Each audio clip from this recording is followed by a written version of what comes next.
Distinguishing triangles in terms of their sides and angles. We know that a triangle is a polygon with 3 sides. Let's classify triangles according to the number of sides of equal length. We can spot an equilateral triangle here. All 3 sides of an equilateral triangle are equal. All 3 angles are also equal in size. We can spot an isosceles triangle here.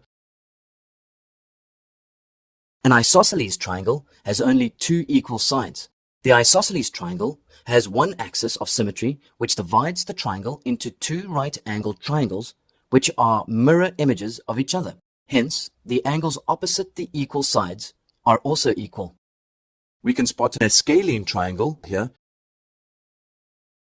In a scalene triangle, we find that none of the sides are equal in length. None of the angles are equal in measure. If we measure the interior angles of any triangle, we will find that the sum of the interior angles will always equal 180 degrees. Let's classify triangles according to their interior angles. In an acute angled triangle, each of the interior angles measures less than 90 degrees.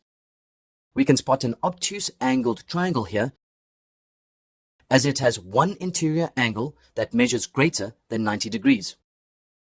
We can spot a right-angled triangle here. In a right-angled triangle, one of the interior angles measures 90 degrees. Need more help? Subscribe to our channel. Can't wait that long? Ask Masky to help you and let the math finally start mathing.